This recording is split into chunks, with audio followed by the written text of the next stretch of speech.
अस्सलाम वालेकुम। मैं जो आपको आज रेसिपी बता रही हूँ वो है आटे के बन। ये जो आटे के बन है, जिस तरह बेपी के बन होते हैं हम लोग खाते हैं मीठे वाले, इसमें थोड़े थोड़े किशमिश आती है, थोड़ा मुरब्बा आता है, बड़े शौक से खाए जाते हैं। अच्छा, आटे के बन जो होते हैं वो आपको नुकसान नहीं देते बनिस्बत इसके कि आप मैदे के बन बनाएं। तो मैं नॉर्मली घर में आटे के बन बनाती हूँ, नाश्ते में हम लोग इसको खा लेते हैं। मक्खन लगा के, जैम लगा के, आप उसके अंदर शहद लगा सकते हैं। थोड़ी चीनी मैंने इसके अंदर डाली है, पिसी हुई चीनी, जितना आपको मीठा चाहिए उस हिसाब से। मैदे का जो होता है वो बन फूल जाता है काफ़ी, आटे का इतना फूलता नहीं है।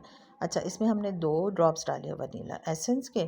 तो वनीला एसेंस से बड़ी अच्छी खुशबू आती है बन के अंदर ना, मतलब जब बेकिंग भी हो रही होती है उस पर भी बहुत अच्छी खुशबू आती है। 2 ड्रॉप्स मैंने इसके डाले। अब आप देख लीजिए कि मैं देखिए खुश्क आटे के अंदर ये सारे प्रोसेस कर रही हूँ, जो कुछ भी है ये सब कुछ खुश्क आटे के अंदर हो रहा है। रोटी वाला आटा जिससे हम पराठे और रोटियाँ बनाते हैं।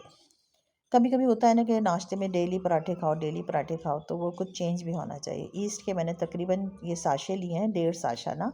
और आटा मैंने लिया है तकरीबन समझ लीजिए आप 1 पाव के करीब आटा होगा ये हमारा ना। अब मेजरमेंट मैं अपने हिसाब से कर लेती हूँ, आप लोग भी अपने हिसाब से कर लीजिएगा। इसी तरीके से खुश्क इसके अंदर हमने ईस्ट डाल दिया, और ईस्ट खमीर जिसको उर्दू में खमीर कहा जाता है, ये मैंने डाल दिया।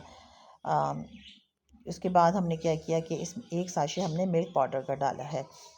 इसके अंदर ना हमने लिक्विड मिल्क डालना है, ना इसके अंदर हमने कोई इस तरीके से ये कि कोई भी दही वगैरह कोई ऐसी चीज़ नहीं डालनी। मैं इसमें डालती हूँ खुश्क पाउडर। इसको अच्छे से मिक्स कर लिया हमने।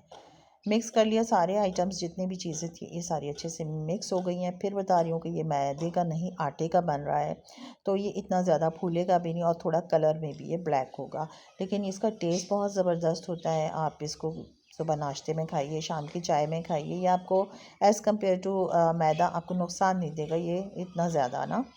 अच्छा, इसमें हमने बिल्कुल चुटकी भर समझ लीजिए बेकिंग पाउडर डाला है, बहुत मामूली सा, इतना ज़्यादा नहीं ना, बहुत मामूली सा बेकिंग पाउडर डाला है, क्योंकि ऑलरेडी इसके अंदर हम ईस्ट डाल रहे हैं तो हमें बेकिंग पाउडर की इतनी ज़रूरत नहीं है। तो हमने हल्का सा इसके अंदर बेकिंग पाउडर भी डाल लिया, हल्का सा बिल्कुल ना। तो आपकी मर्ज़ी, आप चाहें तो डालें, अगर आपके पास अवेलेबल नहीं है तो ना डालें, मतलब इतना ज़्यादा नेसेसरी नहीं है कि ये आपको डालना ही डालना है। आपके पास जो भी आइटम्स घर में रखे हुए हैं, अब मैं आपको कहूँगी वेस्ट पॉइंट का आप जो है ना ओवन लाजमी लीजिए, थोड़ी सेविंग्स कीजिए अपनी मंथली और ले लीजिए इसको। ओवन को थोड़ा थोड़ा करके इसमें हमने पानी डाला है, नॉर्मल पानी है, ना गर्म पानी है ना गुनगुना गर्म है, नॉर्मल पानी है, टैप वाटर।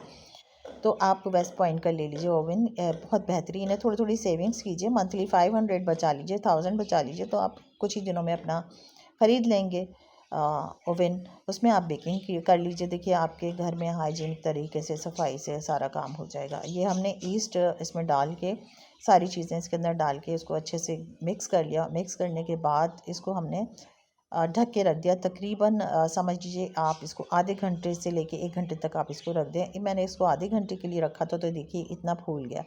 इसके अंदर मैंने किशमिश डाली है और इसमें मैंने मुरब्बा डाला है। अच्छा, मुझे इसमें ना फूड कलर भी डालना था, वो मैं भूल गई, वो मैंने लास्ट में डाला है ना फूड कलर। तो इतने अच्छे तरीके से मिक्स अप नहीं हुआ ना इसके अंदर, तो उसकी मिक्सिंग इतनी अच्छी नहीं हुई। ये हमने बन बनाए और मैंने ज़ीरा बिस्किट भी बनाए थे, उसकी रेसिपी मैंने आपको दे दी है। ये मैंने आटे के बन बनाए हैं, बीपी बन जिसको कहा जाता है। ये देख लीजिए, मैंने इनको ओवन में रखा और थोड़ी देर के बाद ये बन हमारे जो हैं ये रेडी हैं। बहुत ही लाजवाब बन बने थे। देखिए फिर बता रही हूँ कि ब्लैक कलर इनका इसलिए है कि ये आटे में बने हैं। ठीक है, और बस इसको हल्का हल्का बनाया और अल्लाह हाफिज़।